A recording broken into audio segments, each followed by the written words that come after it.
marketing. I call it a full brain job, amalgamation of the head, heart, and gut. A lot of marketing leaders most definitely did a sales job in the start. Reels are dumbifying. Fundamentally, what's happening today is that the attention span is so little. I need to talk to you every 5 minutes. Imagine somebody nagging you with a brand all the time. You need to sit back and figure out how much communication do I need? What is that one thing which has not changed at all in marketing compared to when you were starting off?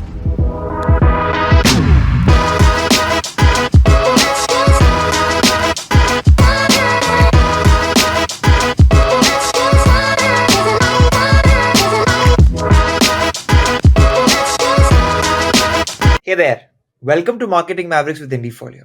Today we have Shantanu Saha with us, who's the Chief Marketing Officer at METRO Wholesale, which is part of Reliance Retail. Shantanu's got an experience spanning over 3 decades, and we unpack his journey, get a lot of learnings about the change in marketing from then till today, and what agencies and brand managers should do to collaborate better. Thanks a lot for your time, Shantanu, and welcome to the podcast. Hi, nice to get in touch with you, Kavan. I'm glad that, on a Thursday work week, you've given me the opportunity. So I really appreciate your time. The first question I usually ask, to all my guests is how you got started with marketing. I remember that I went through your LinkedIn and you actually studied engineering.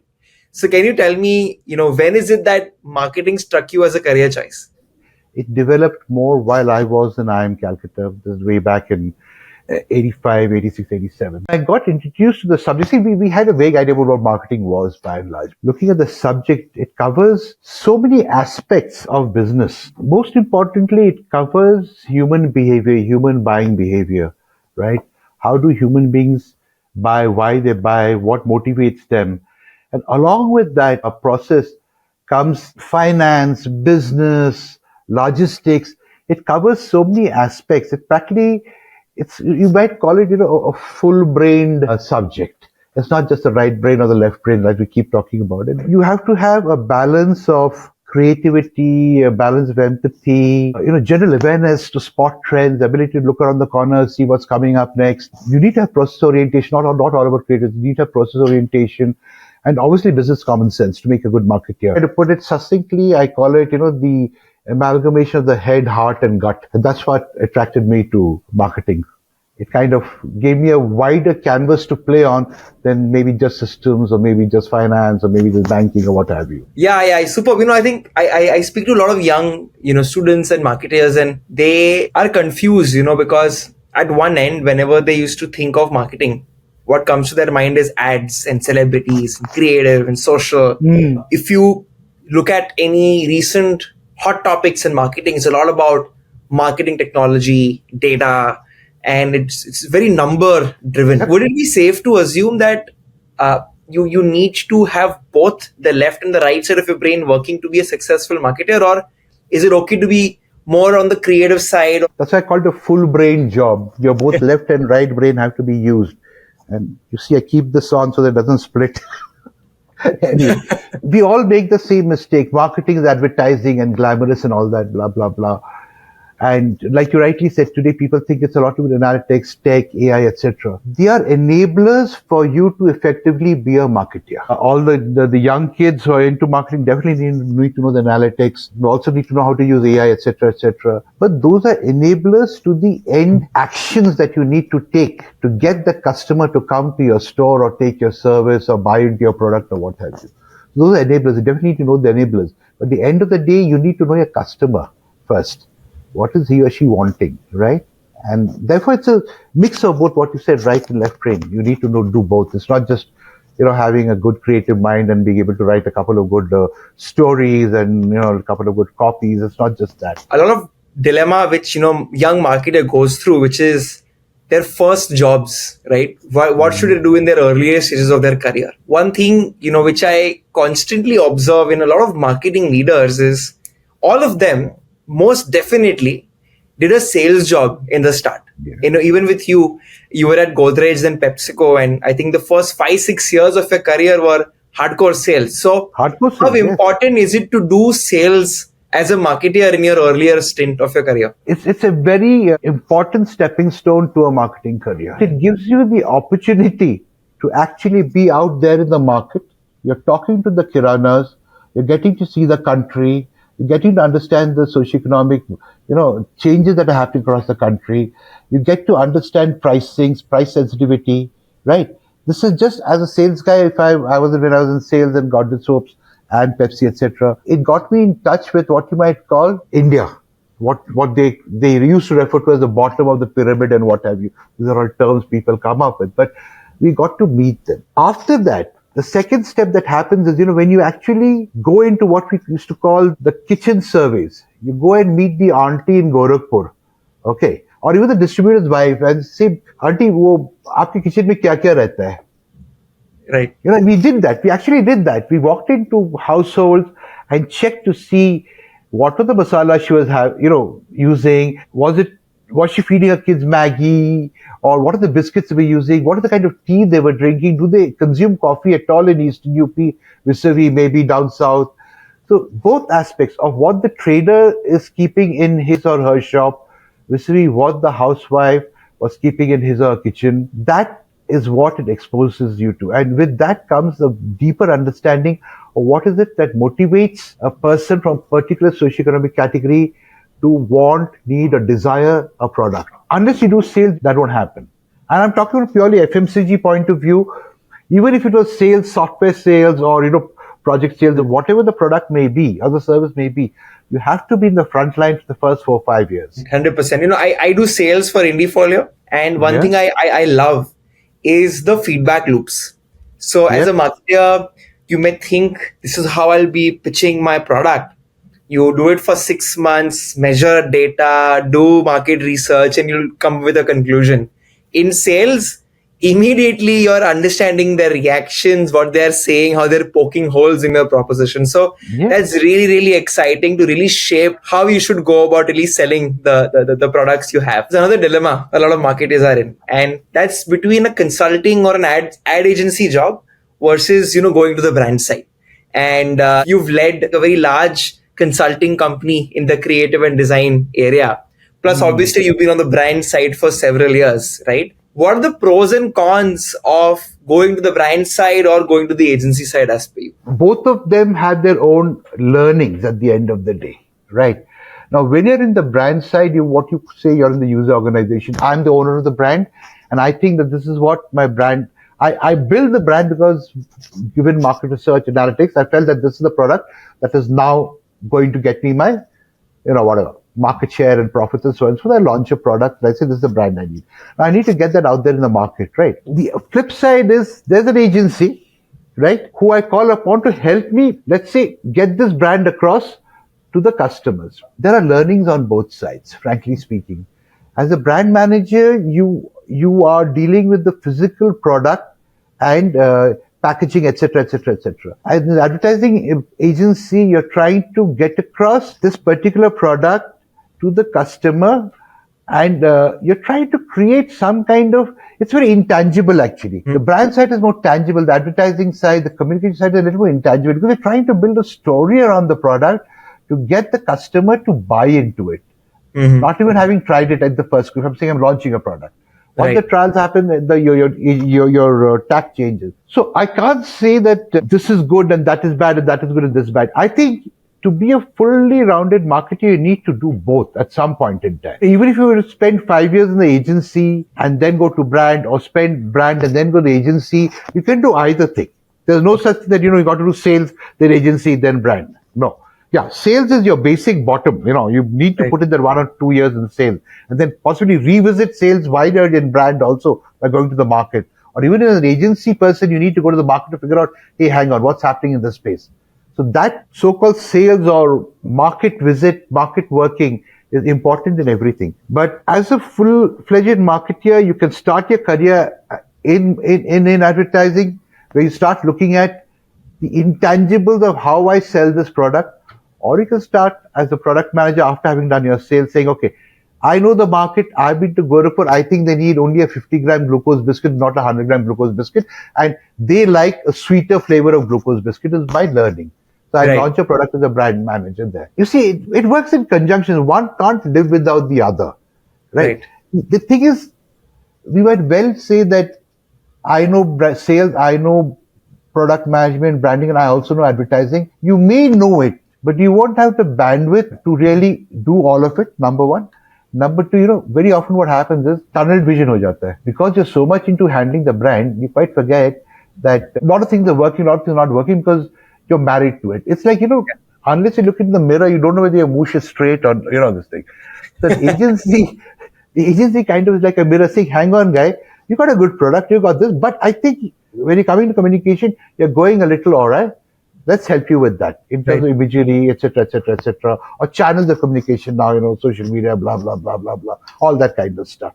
Okay. Got it. So you need to do both. You need to, somehow in your career, you need to do both. The biggest takeaway here is, be it sales, be it consulting, be it brand side, I think if you really want to be a well-rounded marketer, as you said, I think having exposure everywhere will really shape your strategies, your first principles, which will really help you kind of in anything you do, in your career. I now, wanted to kind of ask you about just generally your perspective being a marketer in the industry for so long. It's been over 3 decades. I wanted to ask you 2 things, right? What is that one thing which has changed a lot in marketing compared to when you were starting off? And what is that one thing which has not changed at all? For the smartphone. Style of communication, speed of communication, the kind of content that people started consuming across the generations is something that has changed amazingly. At our level, we had to really keep pace with these changes quickly. And along with the cell phone came your social media and what have you. That's one thing that's changed one hell of a lot in marketing. What has not changed is the fact that it still remains a human-centered subject. You give your AI, do whatever you have to. At the end of the day, I have got to get covered to buy my product. Right. So it's a human-centered subject. That has not changed at all. That has not changed at all. And that interaction ultimately with that individual or a cohort will have to continue. Fantastic. I want to now jump into your professional career. I know you were part of the METRO team, and if I'm not wrong, pioneered B2B wholesale for the country, and now of course it's been acquired. I wanted you to just kind of give a quick background of what do you mean by a cash and carry business? When World War II got over in Germany, this concept started in Europe actually. When World War II got over, Europe was devastated. Entrepreneurs had lost their money. For a common person to buy something, he didn't know where he should go, right? And then there were these surviving mom and pops who had no store to talk of, no money to spend, to buy things and resell. So what they did was they came up with this concept of a big warehouse which has everything. One person who has enough capital stores on behalf of Kavan, who may be the mom and pop store. Idea was Kavan will go to that place, pay whatever little cash. You might have 5 Deutschmarks, 20 Deutschmarks. You pay that, buy what you need to sell. Could be a biscuit, could be milk, some cigarettes, some whatever. You sell by the end of the day, make a little margin, and with that margin you come again the next morning, you buy from me in cash and go back and sell in cash. There was no credit. So the idea was that I was basically using the largest warehouse as my own warehouse where I went, paid some cash. So I did not have to lock my working capital because I don't have working capital for 10 days to keep 20 cases of soap and 5 bottles or whatever, booze, etc., to sell throughout the week. I came daily to your store, picked it up, went back, sold. Evening, locked my thing, came early next morning, bought from you, went back, stocked my store, started selling. So it started with that. It was a supply chain intermediary that started. So companies came and put their stocks into this little warehouse. The warehouse owner was called the cash and carry, and that's how it started. It has worked well in places where, like in Europe, which was devastated, and it took time for them to really build up a supply chain and a distribution system. It has worked well in the erstwhile communist countries like Vietnam, Russia, etc., which did not allow free enterprise. So it worked well there. Now, the benefit for a supplier or a vendor to participate in cash and carry is that it lowers your costs. Today, you're using a salesman, a distributor, etc., to get my products across to, say, 20 kiranas across my locality. Right. So that's a cost involved because I need to have a warehouse. From the warehouse, I give it to the distributor. The distributor will give it to a sales rep. The sales rep costs money. The sales rep has a mobile, blah, blah, blah. But in a cash and carry, if I were to put that in the cash and carry, as say Unilever, I put my stocks in cash and carry, and I told my Kirana saying that, boss, it's available at your nearest cash and carry. Go and pick it up from there. The margins that were being diluted in this whole supply chain thing is now there for you, and we're giving it a better benefit. So they got it cheaper. They bought what they wanted to because I'm not offering them any extra commission like saying, okay, you buy 4, I'll give you the 5th one free. Right. I'm giving you the net price. So you can buy 5, you can buy 3, you can buy 2, you can buy a dozen. But the caveat here is, or rather mistake most of us made was, we were very metro oriented. Now, in a place like Delhi, Bombay, Calcutta, Chennai, the Hindustan Levers and the PNGs and all these guys have had their distribution system running for hundreds of years prior to independence. Right. Now, they have built up a certain efficiency level through their distributorships that we can't match. Correct. Ultimately, there's a conflict of interest between a cash and carry in Delhi or Bombay and the large distributors there. The companies are not willing to let go of the distributor. They said you cover the other outlets that the distributor is not covering. But that was not the case that was happening because the larger ones also started coming to us, right?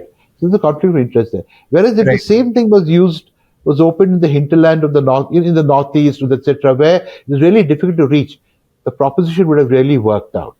So as it stands today, the cash and carry as a concept is kind of halfway there, but it is, the sales are coming more from people like you and me, Kavan. I would say roughly 30 to 40% is coming from the traders and what you might call the Horeca people. But most of it is people like you and me. This is because you have a GST number, I have a GST number, right? I walk in and I buy. I'm not buying for my business, I'm buying for myself, right? Nowadays, they're also giving you a day pass to come in and pick up. So anybody can walk in from the street, give you a day pass and you buy. Because they're no more under FDI. When you were under FDI, you had to have a business license within Coach. Now even that's not there. So all told, they are kind of now becoming like hypermarkets. Thank you so much for giving a quick masterclass on, the whole business. I was just kind of making some notes and we went through the whole history. So I appreciate that. I remember I read somewhere on your LinkedIn that you used to carry these feasibility checks to, understand where is the most optimum location to open a certain, store or a warehouse. And I think anybody who's tuned into this, right, as a marketer or even as a founder who's wanting to do this B2B warehousing operations in whatever form it is active today, can you share some learnings when you're doing a feasibility check for, creating a retail operations? What are the top of mind things I need to look for? Yeah, apart from the census data available and the data that you get of male, female population, adult population, etc., which you can get from your census, what's more important is you need to, again, walk the streets. It's builders, it's courier agencies you talk to the post office guys. I remember during our time, it was very easy because Citibank had done the work for us. They opened ATMs in places where there was money. We just followed. Very simple. Okay, awesome. Now you have ATMs all over, but those days it was Citibank Suvidha and they had done the homework for us in whatever fashion. ATM hai, wahan paisa hai, wahan dukaan kholo. सीधी सी बात है. So as simple as that. Thing in India is to figure out not how many kilometers, but we used to figure out the time to travel to the store. So we used to, literally work out time zone 1, 2, 3, 4. Meaning time zone 1 is within 30 minutes you can reach the store.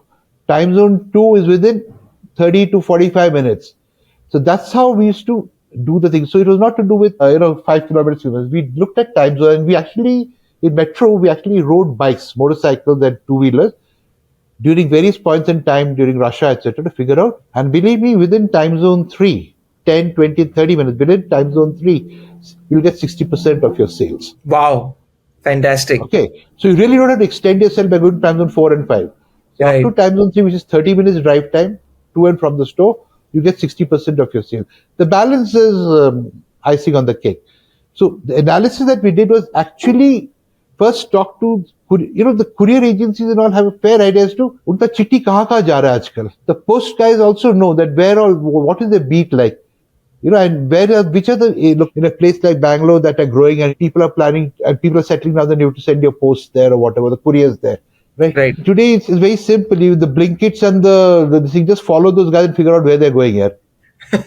Right. Absolutely. And if you know that if most of the orders are going towards say North Bangalore, Yelahanka, you open a dark store there. Right. Then what happens is then it becomes easier for them to service that area from your dark store than anybody else that is servicing from. Right. A lot of the work is being done by the riders and the courier guys and all that, and you just follow them and you kind of figure it out.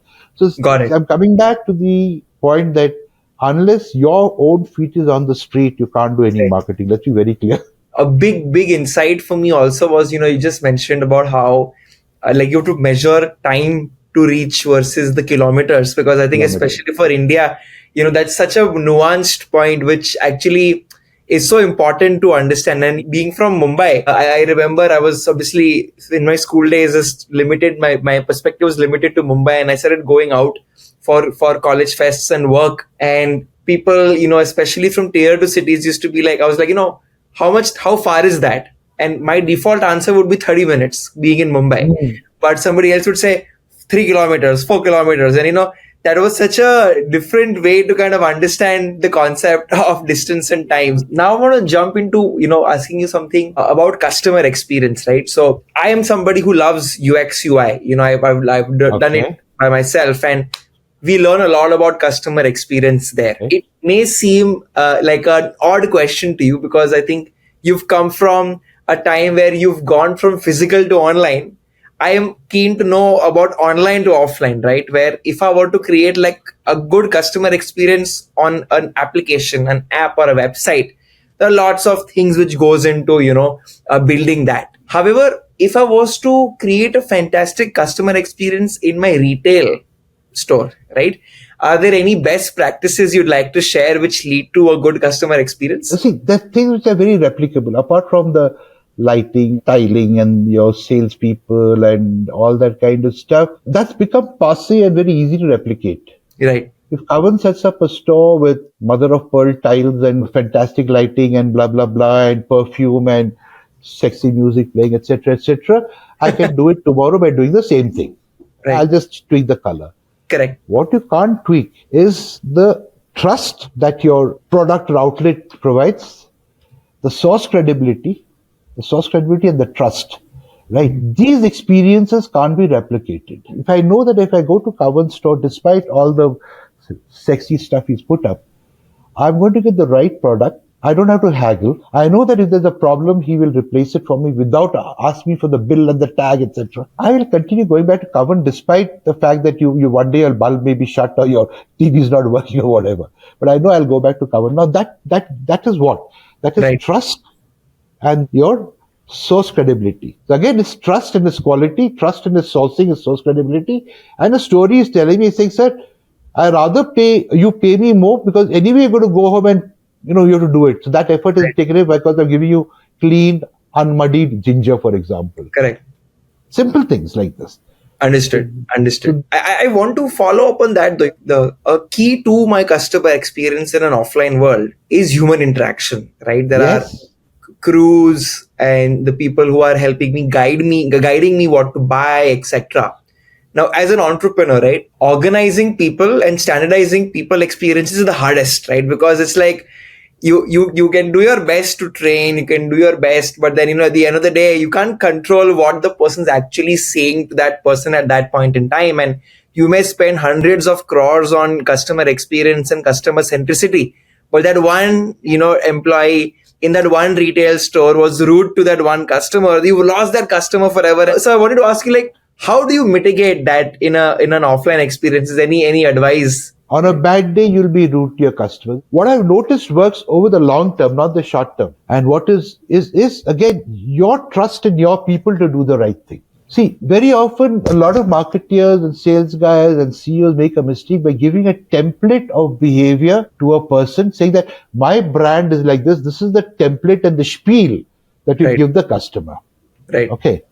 Now, that's the biggest mistake you can make. First thing is, don't give them a spiel. Tell them what is expected of them in terms of behavior. Your job is to see that the customer comes back. Your job is to see that the customer leaves a smile on his face. Now, that will only come when the employee trusts you as a person, as an entrepreneur, and I trust him or her as an employee who's doing the right thing. There will be mistakes. There will be this thing. Absolutely. The customer experience is very tricky. And like you said, in the offline world, it is even more tricky. We all feel that if I drill the person with a spiel, I'm doing the right thing. I say just the opposite. Don't drill the person. Explain to the person what he or she needs as an end result.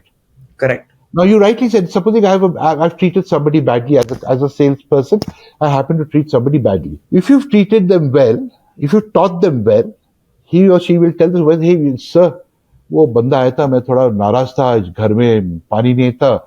I got a little pissed off with him. I told him this. The right thing to do would be the supervisor say, उसका bill में phone number है, आप उनको phone करें, apologise कर दो.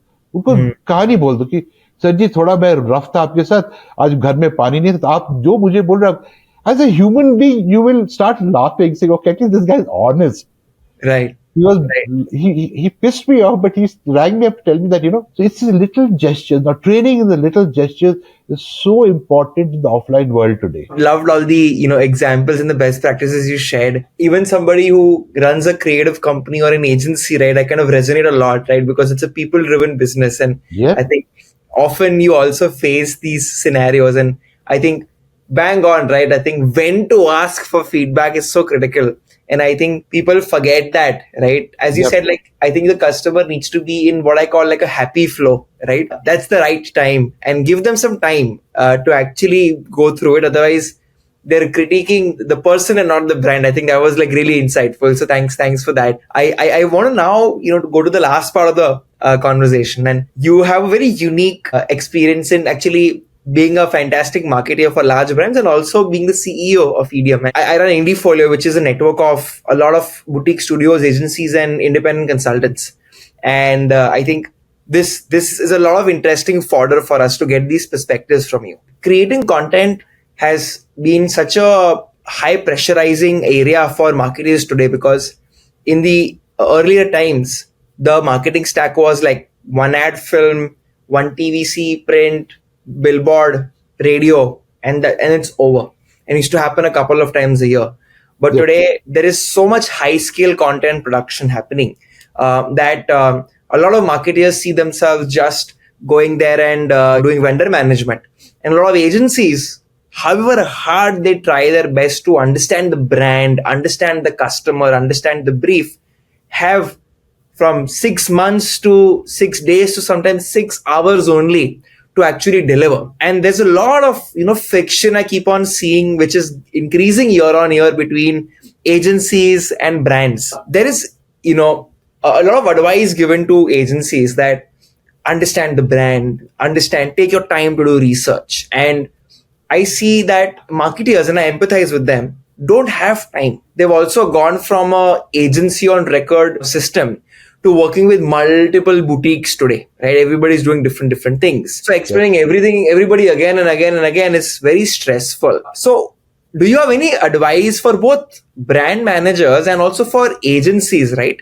In this fast, high production world, how can they really partner well that they help each other? The question to ask for both the brand and the agency is, for this, well, let's say, for this product, Kala Khatta, for this product, how much communication is required? Okay. Now, I can go overboard by having an influencer plugging this. I can make a film on this, put it on YouTube. I can have my factory guy standing and says, मैं बनाते बनाते खा लेता हूँ sir जी, तो 50 ग्राम कम मिलेगा आपको 100 ग्राम के. I can use humor. I can do a whole load of things with this kind of stuff, right? The question is, how much communication do I need? Because do remember, your budgets are not unlimited. Somewhere along the line, the boss could turn around and say, you spend so much on Facebook, so much on Google search, so much on this, so much on performance marketing. Where the hell is my sales? What is my CPC and all those matrices that we go through? CPC, cost per customer, blah, blah, blah, blah, blah. Why are these all looking all right? Now, the complication today is that because we've gone into too much personalization, therefore even your cohorts are getting split, which also means that my communication with Kavan will be different from my communication with his friend. Right. Because of the fact, though you're by and large the same, in our terms we call it demographic, socioeconomic, SEC, ABC, whatever this thing, but even then I need to have a different communication. Now, that is a trap we are all falling into. You need to sit back and figure out how much communication you need to first do, right? You need to figure out what is the medium that these guys are looking at. Now, it doesn't make sense. For example, I would say so far as to say that reels are dumbifying. Okay. I've seen people like zombies just boom, boom, boom, boom, boom, boom, boom, boom. Now, fundamentally, what's happening today is that the attention span is so little. I need to talk to you every 5 minutes. Imagine somebody nagging you with a brand all the time. It's going to piss you off here. What's happening today is that because 15 different brands are selling this product and each one has got somebody screaming and dancing, we think people are assimilating that information, but they are not. They are not. Believe me, they are not. If you need to stand out, instead of using a shotgun approach, which most of us are doing now, फटाक से Instagram ये वो कर दे, सब कुछ कर दे भैया, हो गया. I've done my job. What are your sales figures? What is your CPC? Whereas if I spend 10 rupees and get 20 bucks worth of sales in the right medium, I've done my job. It's not a product that all of India needs to know about. It's a product that my cohort needs to know about. Right. Fundamentally, the mistake we all are making as marketers, I think, is that we are not sitting down and figuring out how much communication this brand requires and where does it require and who needs this communication. Once you plug these three things together, you'll find yourself a more relaxed marketeer, a more targeted marketeer, and you'll not be giving your agency unrealistic targets. Like, boss, परसों से मुझे चाहिए, Republic Day is around the corner, तूने क्या किया इसके लिए? कुछ किया है? चल बनाते हैं, film बनाते हैं, Then you go run around, look for a producer, I do something, you do something. What comes out is a crock of shit that goes out into the television, and then you think you've done a job, then your CEO is going to say, "Tu kya dikha raha hai, yaar? What is this?" Correct. Bound to happen. Either you or your friends will tell you, "Covered, what is this you're making here? I didn't expect this from your stable." Correct. To be honest with you, the Swiggies, the Zomatos, all these brands, they spend most of their money goes into two things: supply chain costs and advertising costs. Swiggy and Zomato are doing very sensible advertising, not over the top, not in your face all the time. I think they're learning. Somewhere along the line, they've realized that, we need to cut back, we need to think about it and do Right. it. It's important to sit back and take that breather with your client and say, bro, let's spend 48 hours in just figuring this one out. Right.